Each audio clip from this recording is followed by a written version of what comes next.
Ya, ini menjelang pemilu 2014 nanti diperlukan para pemilih cerdas yang dapat memilih calon pemimpin dan juga wakil rakyat berdasarkan wawasan mereka. Dan informasi tersebut akan mengisi segmen cerdas memilih berikut ini.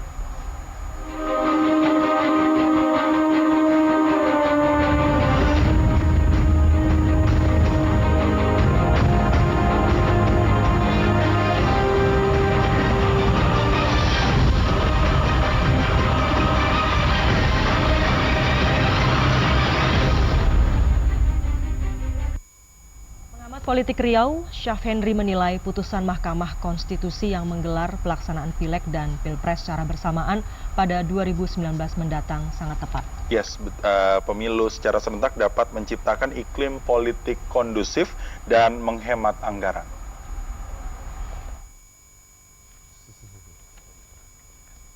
Meskipun masih menuai pro kontra dari berbagai kalangan terkait keputusan MK, namun kalangan politik menilai putusan tersebut sangat rasional.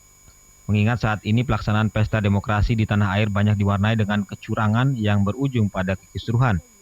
Pengamat politik Riau, Syafhendri mengatakan, penyelenggaraan Pileg dan Pilpres secara bersamaan yang diterapkan MK pada 2019 mendatang merupakan sebuah terobosan dalam menciptakan pemilu luber, langsung, umum, bebas, dan rahasia.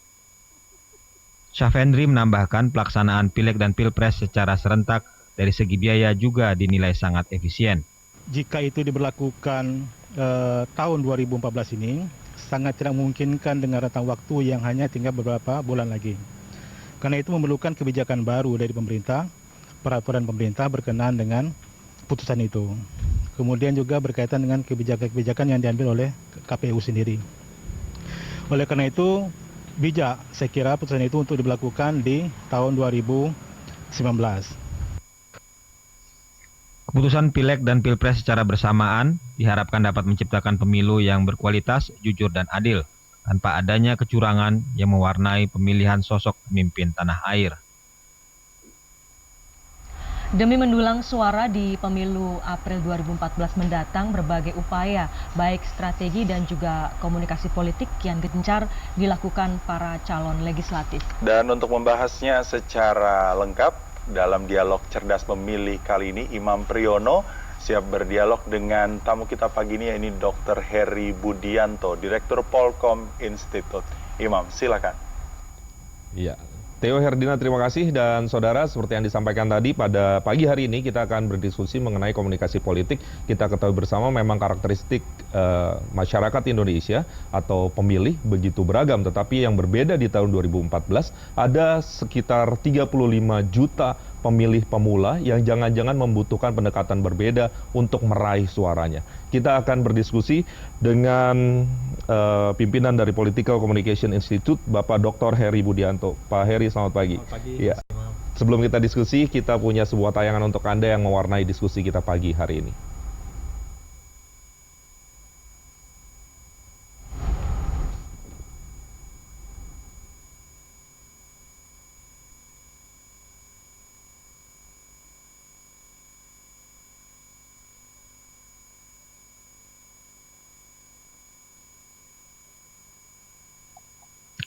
Pemilu legislatif sebentar lagi dihelat. Pertarungan antara ratusan ribu calon legislatif untuk mendapatkan kursi di parlemen baik tingkat pusat maupun daerah sudah dilakukan jauh hari sebelumnya, kendati kampanye terbuka belum dimulai. Upaya mencari dukungan digalang dengan berbagai cara baik resmi maupun terselubung. Semua momen yang berhubungan dengan orang banyak dijadikan panggung untuk menebar popularitas termasuk bencana sekalipun. Pemanfaatan media sudah pasti yang utama, mulai dari media luar ruang seperti spanduk, banner, dan kaos, media elektronik dan cetak juga tetap menjanjikan. Suara potensial dari pemilih pemula yang mencapai 35 juta orang lebih juga diperebutkan para caleg dengan gencar berkampanye melalui media sosial. Dari sisi komunikasi politik, menarik untuk dicermati bagaimana para caleg menggalang sebanyak mungkin dukungan dari beragam tipe masyarakat pemilih. Karena persaingan ketat tidak hanya terjadi pada program kerja yang ditawarkan, tetapi juga modal sosial dan modal dana yang tentunya tidak sama satu dengan lainnya. Ya Pak Heri, kita langsung saja berdiskusi. Ini menarik 2014, jangan-jangan tipologi pertarungannya akan berbeda. Sekarang kabarnya sudah waktunya new media begitu. New media bisa juga sederhana diartikan misalnya sosial media. Kan kita sudah lihat beberapa pemilihan pilkada misalnya memang banyak dominasi kampanye dengan cara seperti itu. Apakah 2014 akan menjadi pertarungan yang kurang lebih gambarannya seperti itu? Ya, 2014 ini menjadi sangat menarik ya bagi kandidat yang akan bertarung di pemilihan legislatif maupun pilpres. Dari awal ya, sejak 1 tahun yang lalu saya sudah mengatakan bahwa 35 juta kira-kira pemilih pemula kita itu sangat potensial untuk digarap oleh para kandidat. Kenapa? Karena memang itu kita kategorikan mereka adalah pemilih-pemilih cerdas yang sehari-hari mereka bersentuhan dengan media-media sosial ya terutama. Nah ini tentu memiliki model baru dari sisi kampanye. Kita tahu 2004, 2009 sudah mulai itu para kandidat menggalang menggunakan itu. Ternyata tidak efektif. Karena apa? Karena memang jumlah daripada masyarakat atau pemilih pengguna media sosial itu masih sangat terbatas.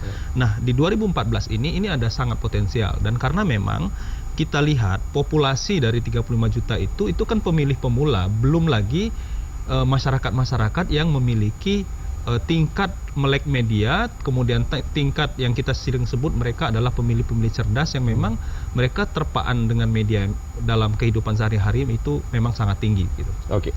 Media konservatif, misalnya televisi, radio, koran, begitu, dianggap sebenarnya masih punya ruang untuk merubah persepsi publik, utamanya televisi.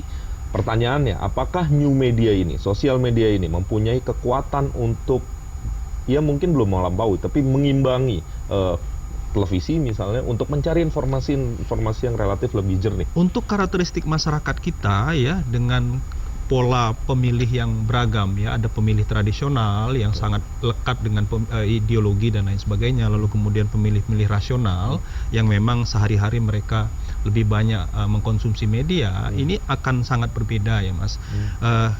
Kita lihat bahwa ternyata media-media mainstream seperti televisi itu masih sangat kuat mempengaruhi. Kenapa kemudian fenomena sosial media ini menjadi sebuah hal yang sangat menarik untuk dibahas, lalu kemudian ini juga yang kita katakan tadi sebagai sebuah basis untuk memperoleh dukungan yang signifikan.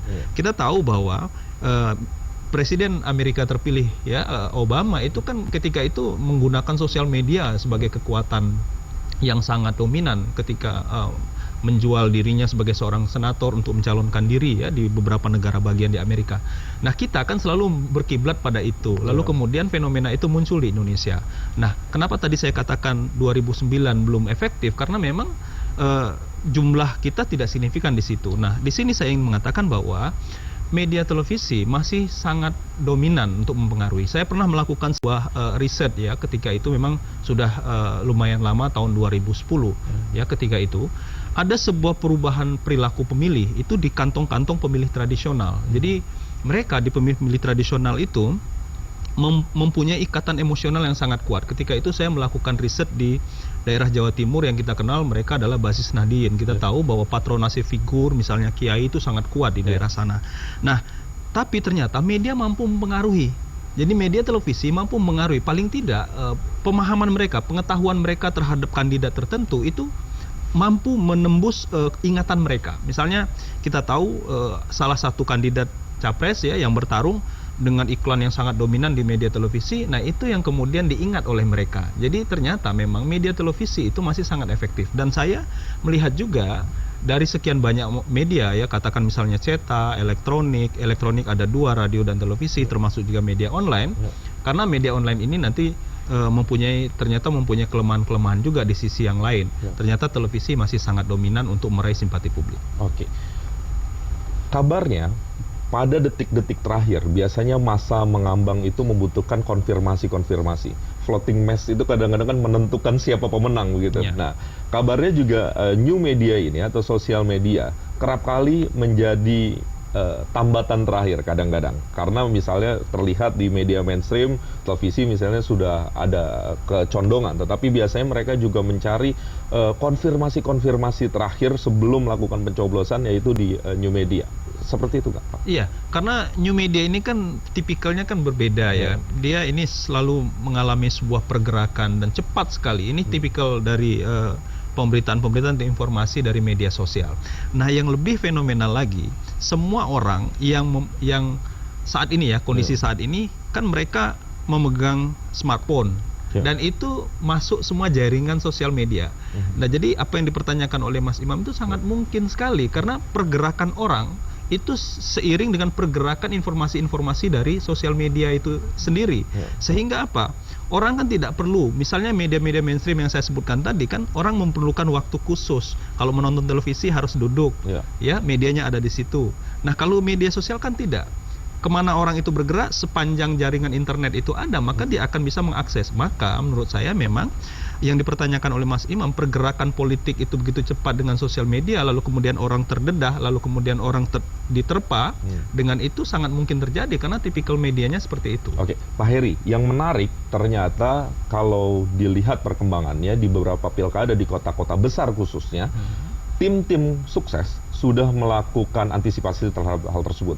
Ada tim-tim yang memang secara khusus didanai kemudian beraktivitas untuk menggarap dalam tanda kutip massa melalui sosial media.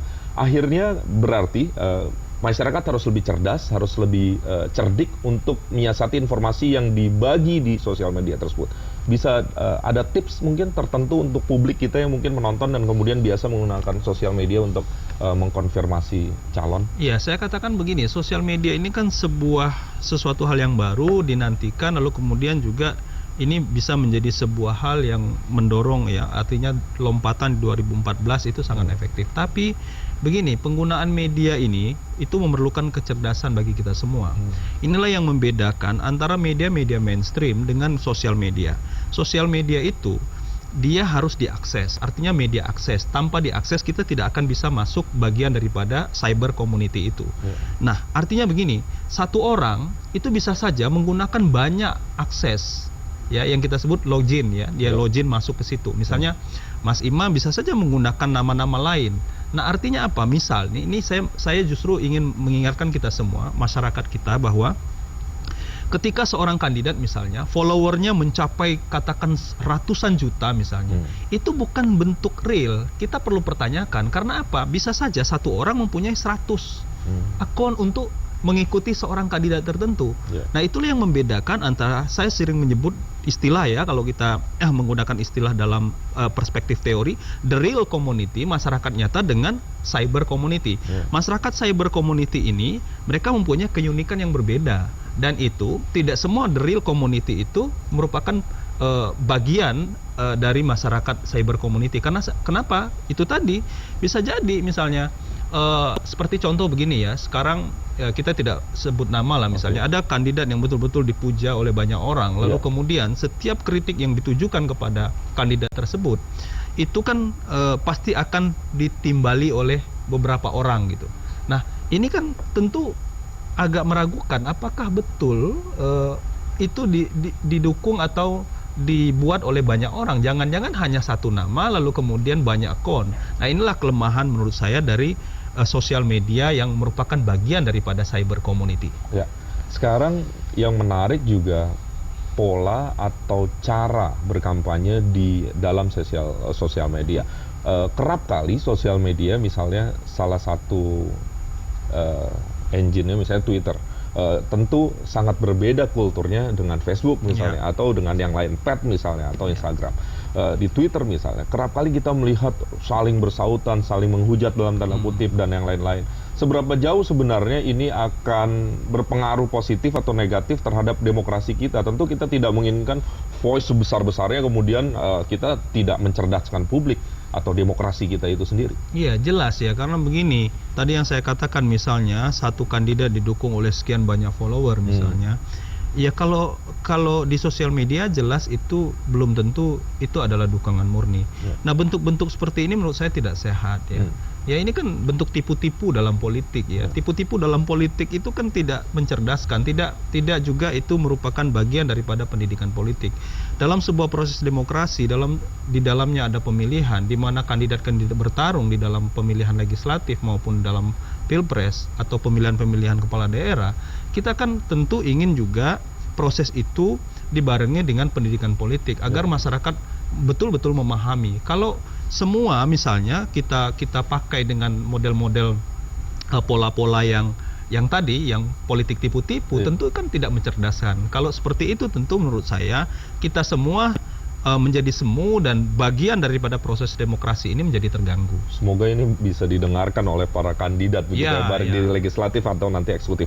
Pak, nih beberapa pertanyaan terakhir. Yang menarik juga jelang 9 April misalnya ada pemilu legislatif di sana, banyak media-media yang lebih konservatif lagi masih tampaknya menjadi andalan para caleg. Poster, spanduk, kemudian banner dan yang lain-lain ini masih didorong para caleg dengan walaupun sekarang di aturan penyelenggaraan pemilu dibatasi begitu. Apakah ini akan menjadi efektif untuk merubah persepsi atau membuat orang memilih mereka? Ya, ini menarik ya, Mas Imam ya.